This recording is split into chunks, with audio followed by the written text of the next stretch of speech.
এমন একটা যুগ ছিল একটা মাসআলা জানার জন্য শত শত মাইল, যেই যুগে কোনো যোগাযোগ ব্যবস্থা ছিল না, সেই শত শত মাইল অতিক্রম করে একটা হাদিস জানার জন্য ওই যুগের মুসলমানরা মদিনা শরীফ থেকে দামেস্ক এসেছে।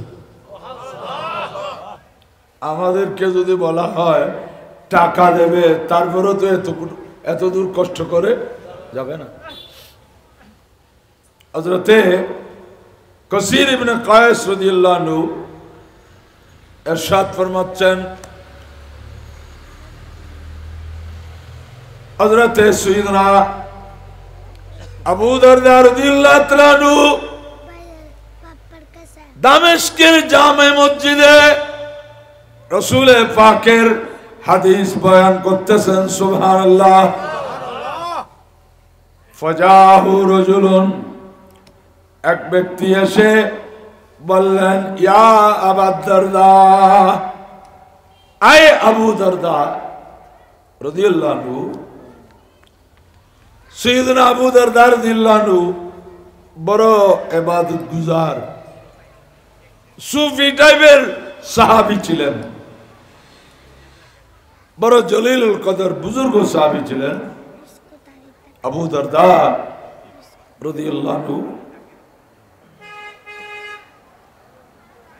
তো ওনাকে বলছেন, ইয়া আবু দারদা, ইন্নী জিতুকা মিন মদিনাতির রাসূল সাল্লাল্লাহু আলাইহি ওয়া আলিহি ওয়াসাল্লাম, আমি সুদূর মদিনায়ে পাক থেকে আপনার কাছে এসেছি দামেস্কে। সিরিয়ার রাজধানী ওই সময় ছিল কি দামেস্ক। দামেস্কে এসেছি মদিনা শরীফ থেকে। এটা সাহাবায়ে কেরামের জামানার ঘটনা। প্যারা রাসূল সাল্লাল্লাহু আলাইহি সাল্লাম ওই সময় পর্দা করেছেন, দুনিয়া থেকে তশরিফ নিয়ে গেছেন। তো বলছেন, ইয়া আবু দারদা, ইন্নী জিতুকা মিন মদিনাতির রাসূল সাল্লাল্লাহু আলাইহি ওয়াসাল্লাম, হুজুর আমি এসেছি সুদূর মদিনায়ে পাক থেকে। কেন?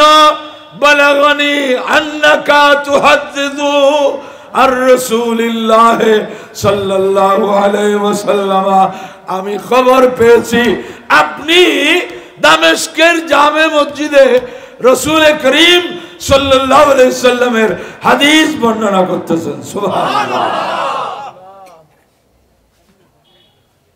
মা জিতু লিহাজাতিন, অন্য কোন প্রয়োজনে আসি নাই।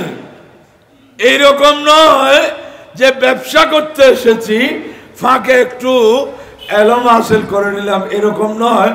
এসেছি শুধু আমার রাসূলের একটা হাদিসটা জানার জন্য। বড় করে বলুন না সুবহানাল্লাহ। তাহলে কি বুঝলেন? অনেকগুলো হাদিস না, একটা হাদিস জানার জন্য মদিনায়ে পাক থেকে দামেস্কে গিয়েছেন। বড় করে বলুন সুবহানাল্লাহ।